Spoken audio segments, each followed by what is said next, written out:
کیونکہ اس وقت جو ہے کیا ہمارے جو موسٹ پاپولر مکئی کافو والی تھیوری والے لوگ جو تھے ان کو کسی نے گن پوائنٹ پر تھا کہ آپ ریزائن کریں. پہلے انہوں نے ریزائن کیا, اس کے بعد اب وہ واپس آنا چاہتے تھے.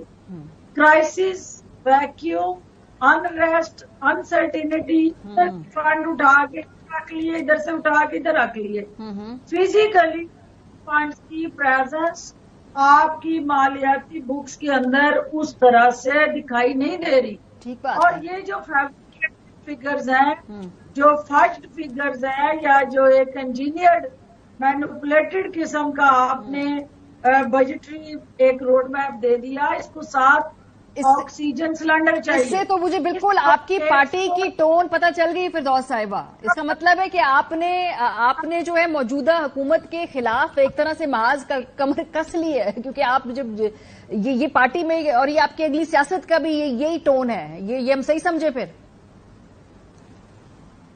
دیکھیے بات یہ ہے ماریا کہ جتنے کانسٹیچوئنسی کے پالیٹکس کرنے والے لوگ ہیں, مجھے بتائیں کہ ڈوبتی کشتی میں بیٹھے گا جو عوام نے جس کی نبض پہ ہاتھ ہوگا, عوام کی پلس والے جو لوگ ہوں گے وہ کیسے نون لیگ کی ان پالیسیز کو سپورٹ کر دیں گے جو ایٹ دی اینڈ جو ہے وہ سب کو لے ڈوبیں گے. اچھا, آپ کو ڈوبتی کشتی لگ رہی ہے. بس مجھے سیگمنٹ کو سمیٹنا ہے. سائرہ صاحبہ, آپ کو بھی یہ ڈوبتی کشتی لگ رہی ہے؟ بیکاز آگے تو بلاول صاحب نے کہا ڈوبتی کشتی والا لفظ تو کیا بولوں, لیکن 75 سال سے نازک دور سے گزر رہے ہیں تو بڑا نازک موڑ اور وہ سب کچھ لگ رہا ہے کہ ہمیشہ ایسے ہی ہوتے ہیں. اب کیا الفاظ کے ہم گورکھ دھندے میں لگیں کہ یہ وہ کہہ رہے ہیں کہ جب کشتی ثابت سالم تھی تو ساحل کی تمنا کس کو تھی, تو وہ اب اس ڈوبتی کشتی میں ساحل کی تمنا کون کرے.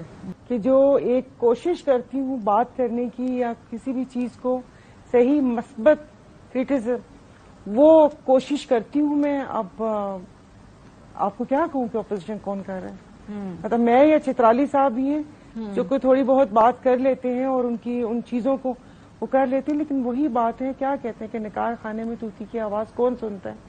تو وہ بس یہی ہوتا ہے کہ بس اس کو لائٹ ہی لیا جاتا ہے, جیسے آپ نے شروع میں پروگرام میں چلایا کہ وہ اسپیکر صاحب نے کہا کہ آپ بھی اسپیچ کر کے چلے جائیے گا, یعنی کہ وہ اس ایوان کو جو ایک مقدس ایوان ہے ایک مذاق بنایا ہوا ہے, اور 5 لوگوں میں یہ قرارداد پیش کرتے ہیں, بل پیش کرتے ہیں, اور پھر اس کے بعد اخباروں کے صفحے کالے ہوتے ہیں کہ یہ بل پاس ہو گیا اور یہ کر دیا, اور اکثریت رائے سے کثرت رائے سے. تو وہ میں نے کل بھی پروگرام میں پوچھا تھا کہ مجھے اس کثرت رائے کا مطلب بتا دیں یا کچھ دکھا دیں کہ اس میں کتنی کثرت ہونی چاہیے. تو بس ایسے ہی ہے. اور اس سے پہلے آپ یہ سب جماعتوں کی بات کر رہی تھی.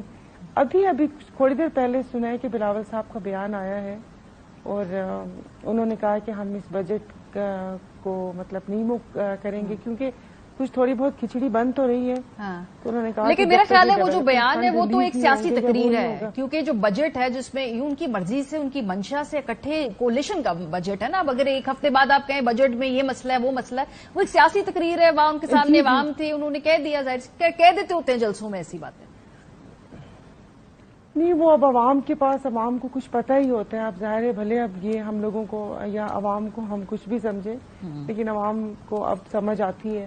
تو نہیں, یہ جو اندر کھچڑی بن رہی ہے وہ تھوڑی ظاہر ہے ایک پریشر کوکر ہوتا ہے تو وہ بھاپ تو آتی ہے نا, سیٹی کی آواز بھی آپ کو سنائی دے گی.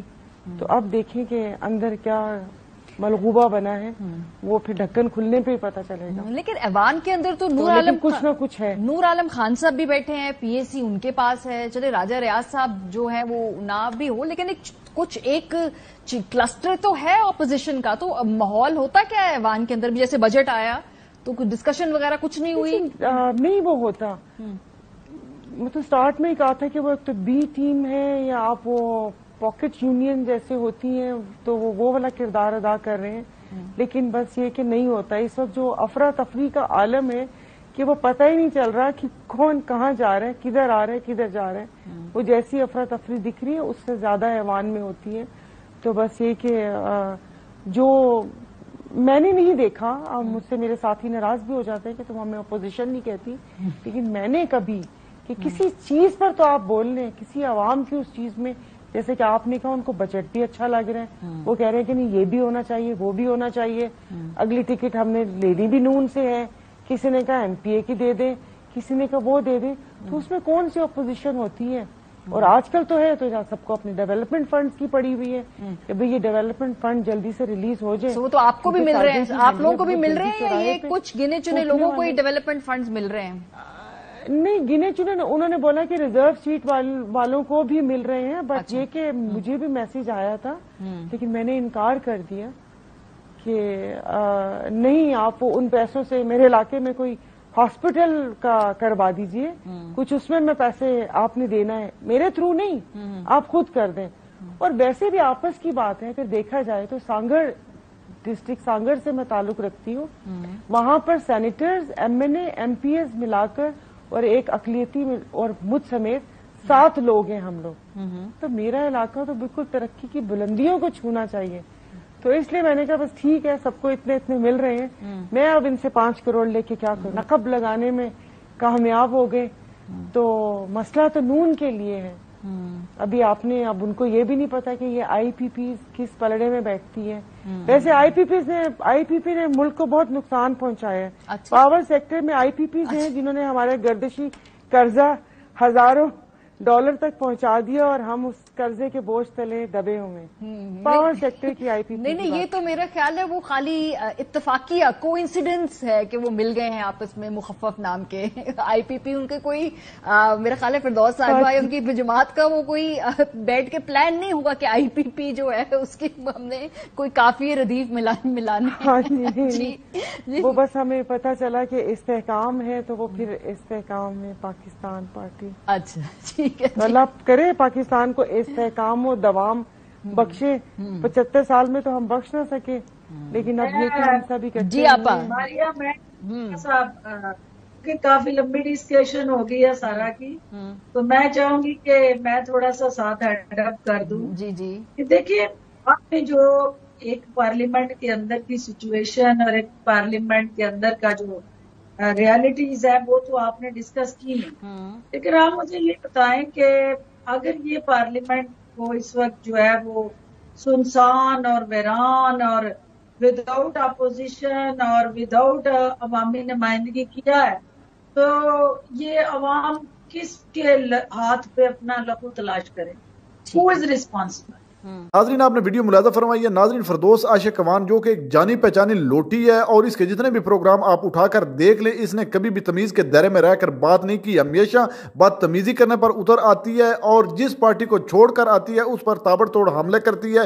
اب اس کو عمران خان میں ساری برائیاں نظر آ رہی ہیں. جب یہ اس پارٹی میں موجود تھی، اس پارٹی میں وزیر اطلاعات تھی، تو اس وقت اس کو کچھ بھی نظر نہیں آ رہا تھا. ہر وقت عمران خان کے گیت گاتی رہتی تھی، پی ٹی آئی کو سرخرو کرتی رہتی تھی.